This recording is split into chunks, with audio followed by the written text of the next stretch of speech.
Bismillahirrahmanirrahim. Assalamualaikum warahmatullahi wabarakatuh. Jadi perkenalkan, kami dari kelompok 6 yang beranggotakan Aldila, Setia Khairunisa, Ahmad Syafiq, dan saya sendiri, Said Muhammad Fahdi, akan membahas hasil diskusi kami, yaitu materi tentang kebutuhan manusia terhadap dakwah. Untuk materi yang pertama itu adalah hakikat dakwah. Dakwah pada hakikatnya adalah segala aktivitas dan kegiatan yang mengajak orang untuk berubah dari suatu situasi yang mengandung nilai kehidupan yang bukan islami kepada nilai kehidupan yang islami. Aktivitas dan kegiatan tersebut dilakukan dengan mengajak, mendorong, menyeru tanpa tekanan, paksaan dan provokasi, dan bukan pula dengan bujukan dan rayuan, pemberian sembako dan lain sebagainya. Untuk materi selanjutnya akan dilanjutkan oleh Syafiq. Selanjutnya adalah hakikat manusia. Pendapat tentang hakikat manusia sangat beragam, tergantung pada sudut pandang masing-masing. Ada beberapa konsep tentang makna manusia, antara lain Homo sapiens, yaitu makhluk yang memiliki akal budi.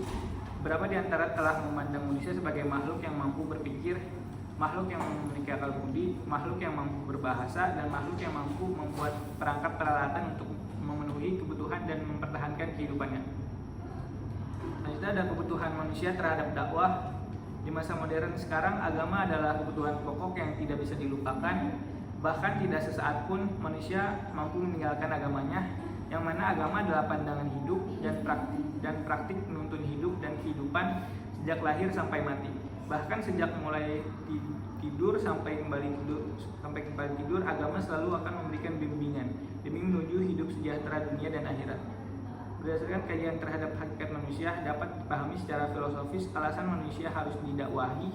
Manusia adalah makhluk yang mudah lupa atau tempatnya salah dan lupa. Oleh karena itu, dakwah merupakan hal yang penting bagi manusia. Selanjutnya adalah manfaat dakwah bagi manusia.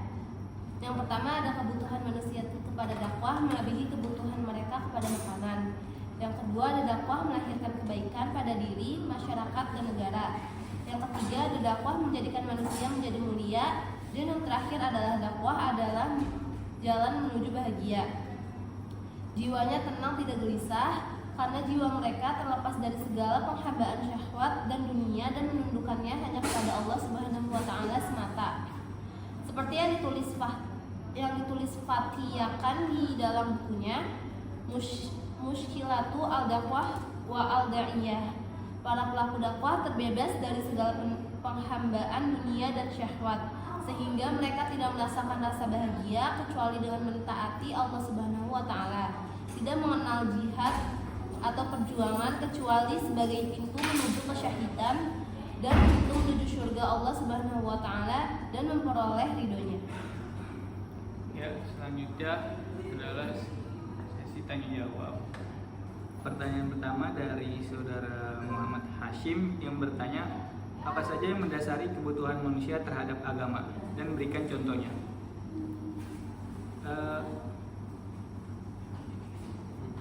Kebutuhan akal terhadap pengetahuan mengenai contohnya itu kebutuhan akal terhadap pengetahuan mengenai hakikat eksistensi terbesar, kebutuhan fitrah manusia, kebutuhan manusia terhadap kesehatan jiwa dan kekuatan rohani, dan terakhir kebutuhan masyarakat terhadap motivasi dan disiplin akhlak. Ya, selanjutnya pertanyaan kedua yang bertanya itu adalah Nurul Fauzan dari kelas D. Pertanyaannya, apa tantangan dan hambatan yang mungkin dihadapi dalam menyampaikan dakwah untuk memenuhi kebutuhan manusia? Jawabannya, dalam menyampaikan dakwah untuk memenuhi kebutuhan manusia terdapat beberapa tantangan dan hambatan yang mungkin dihadapi. Yang pertama yaitu perbedaan keyakinan. Yang kedua itu keterbatasan pemahaman. Yang ketiga resisten terhadap perubahan. Yang keempat tantangan komunikasi. Yang kelima perspektif negatif, persepsi negatif. Yang keenam budaya dan lingkungan. Yang ketujuh hambatan hukum. Nah, untuk mengatasi rintangan-rintangan ini penting untuk menggunakan pendekatan yang inklusif, berfokus pada pemahaman bersama dan memahami kebutuhan khalayak agar pesan dakwah dapat lebih efektif disampaikan. Kesimpulannya akan dibacakan oleh Fadila.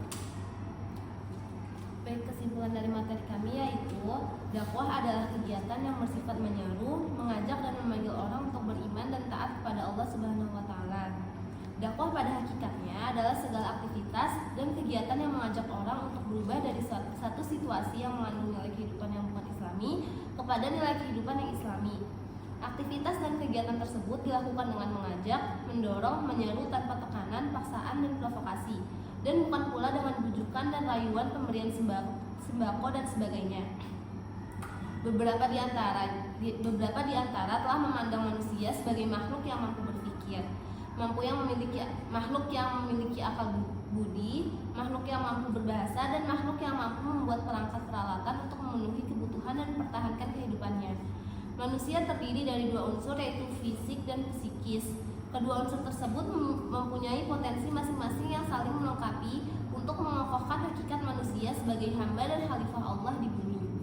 Manusia merupakan makhluk ciptaan Tuhan yang diberikan kesempatan untuk berusaha dan bekerja di dunia untuk nantinya akan kembali lagi kepada Tuhan.